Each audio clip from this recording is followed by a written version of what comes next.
Rivian's R2 is launching with their Gen 2 Autonomy hardware, but just next year, they're going to be adding the Gen 3 Autonomy hardware, which is like 4 times as powerful.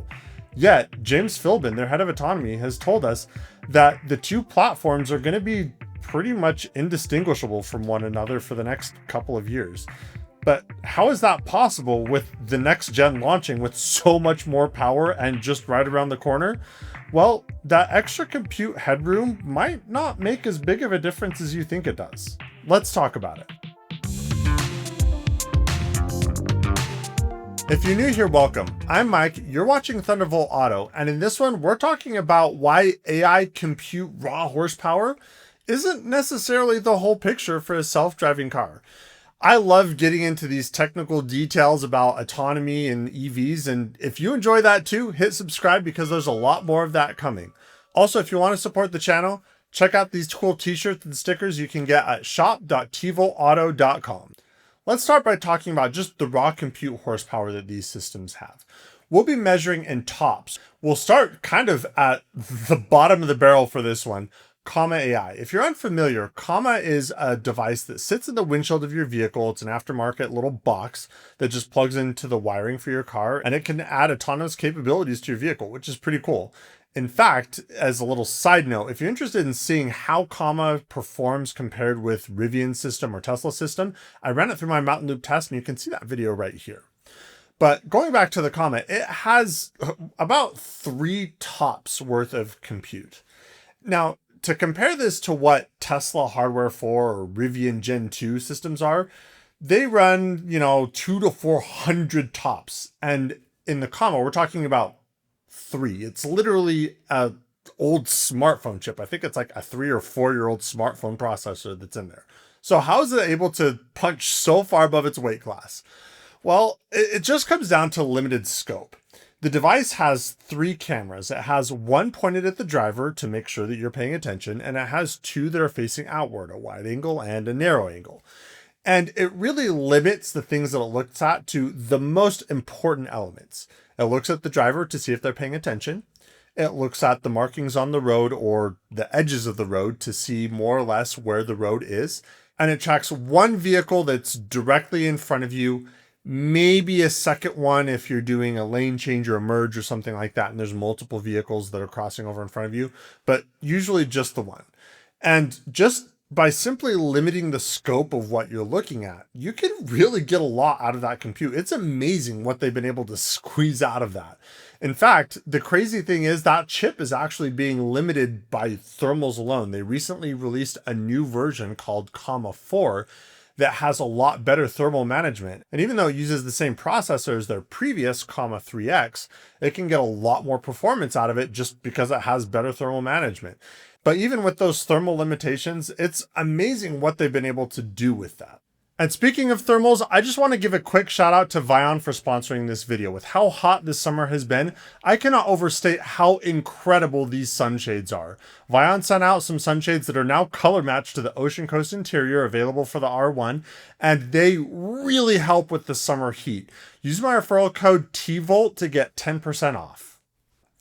Now let's talk about Tesla and Rivian, because even though they have similar amounts of compute, they perform entirely differently, and Rivian's Gen 2 hardware, even though it looks similar, may actually have a lot of extra headroom. And that just comes down to the system architecture.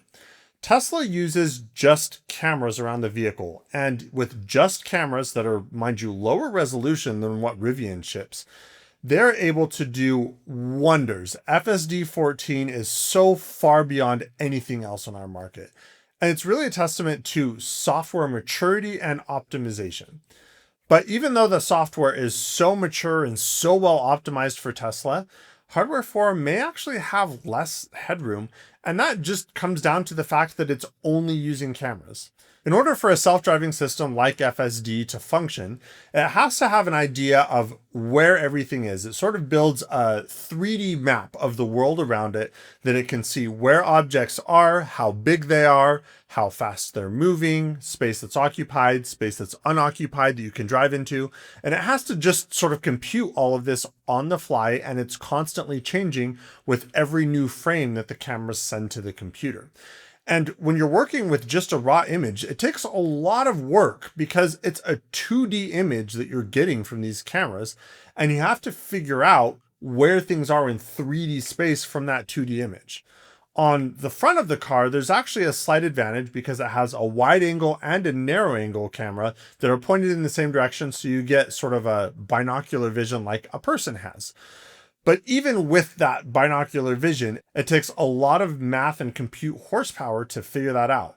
And, along the sides of the vehicle where they don't have two cameras that are completely overlapping each other, for the most part, you're just relying on AI training data and that 2D camera.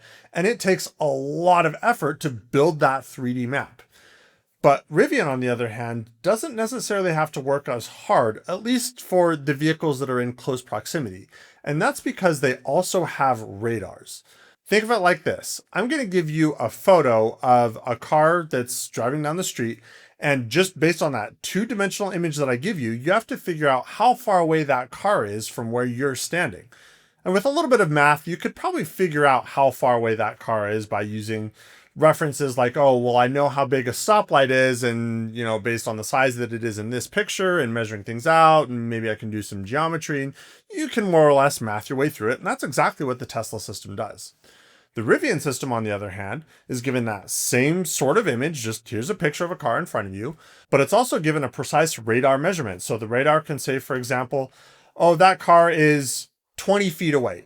And yeah, sure, you could use the camera to do the same math, or you could just use the measurement that the radar gave you. And this only works for vehicles that are in the immediate proximity of your vehicle. For objects and vehicles that are farther away, you still do have to do that difficult math, but even just offloading the work of figuring out what's in your immediate proximity saves a lot of compute. So on the Tesla system, you're devoting a lot of compute just to building the world around you before you even figure out how to drive in it, before it makes any decisions about how it's going to turn the wheel, how fast it's going to move. It has to build this 3D world model. In fact, this is such a heavy compute workload that was one of the big things that Tesla updated recently in FSD 14. They rewrote their vision encoder to run more efficiently because they want to be able to allocate more of that AI horsepower to actual decision making, actual driving, rather than using so much for just understanding the world. Rivian's system, on the other hand, doesn't have to work as hard to understand the world around it. And that way, even though it has more or less a similar amount of compute overall to the Tesla system, more of that compute can be allocated to actual driving decisions. And that's in addition to the benefits of having multiple kinds of sensors. But the big elephant in the room is, sure, Rivian's Gen 2 system has more headroom potentially, but you see how they drive. Tesla's FSD is so far ahead. And that's really where it comes down to software maturity. Tesla's software is incredibly mature and they've had a lot of time to develop, and it's really working well. But they're squeezing everything that they can out of that hardware for a system. There's not a whole lot of headroom left in it because the software is just leveraging everything and more that hardware has to give. Rivian's system is a lot less mature. And they are advancing extremely quickly, and we'll come back to that in just a moment.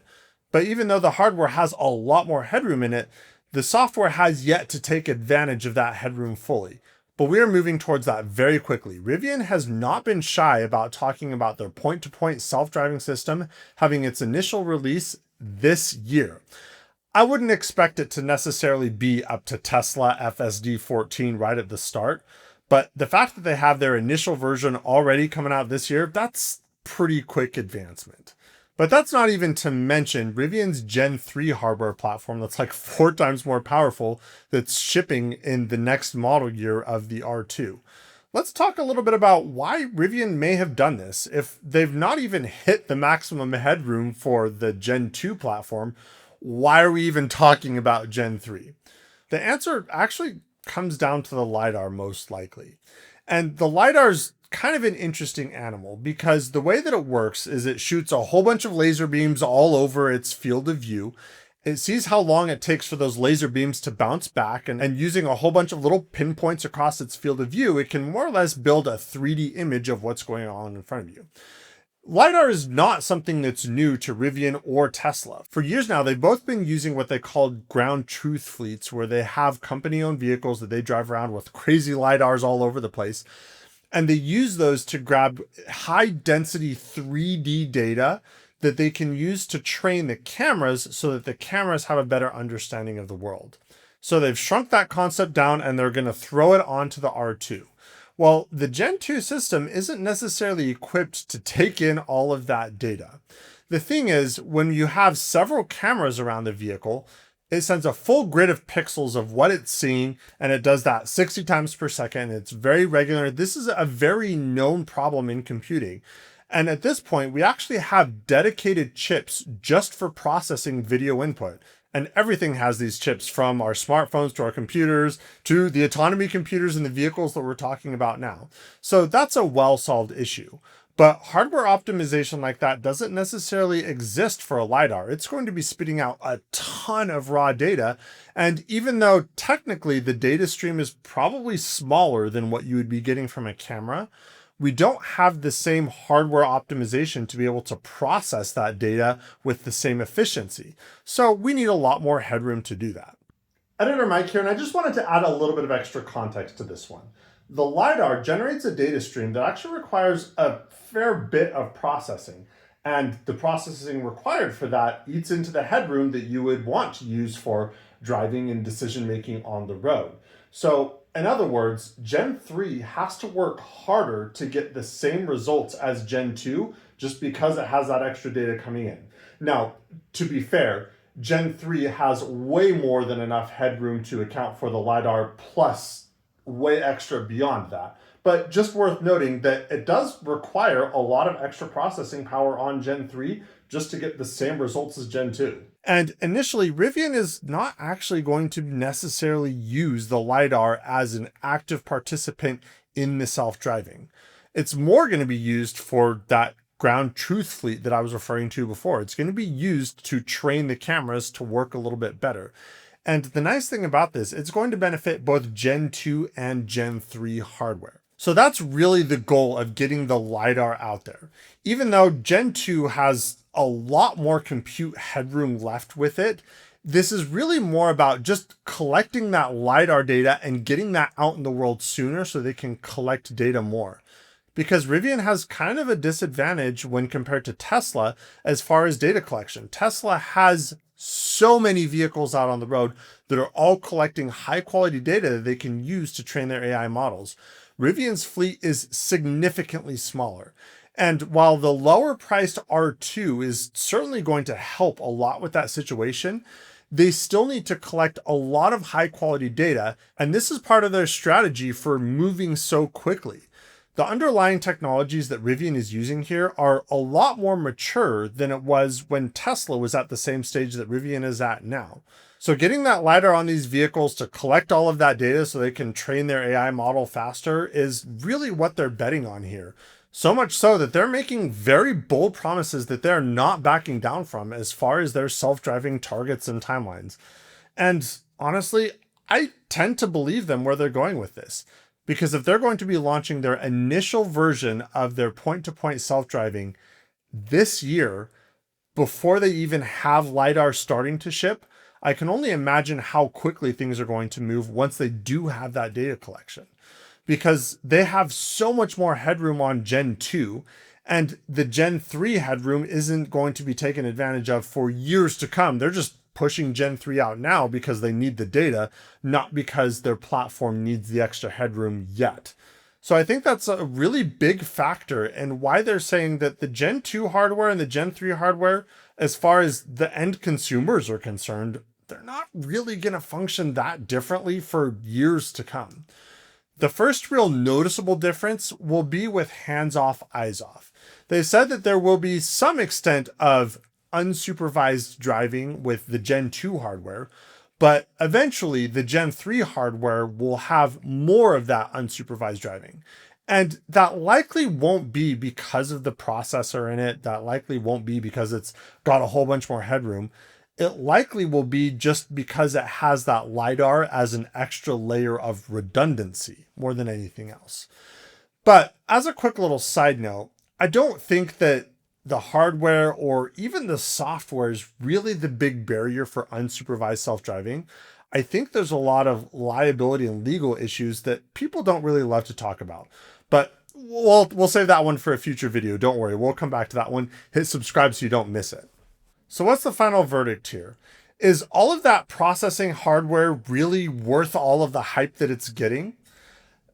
Not entirely. I mean, not to say that the processing power isn't important. I mean, that's what got Tesla into trouble with hardware 3. It just didn't have enough compute horsepower to do what they needed it to do. But in Rivian's case, Gen 2 still has so much headroom left, and Gen 3 just has even more that's just so excessive beyond that.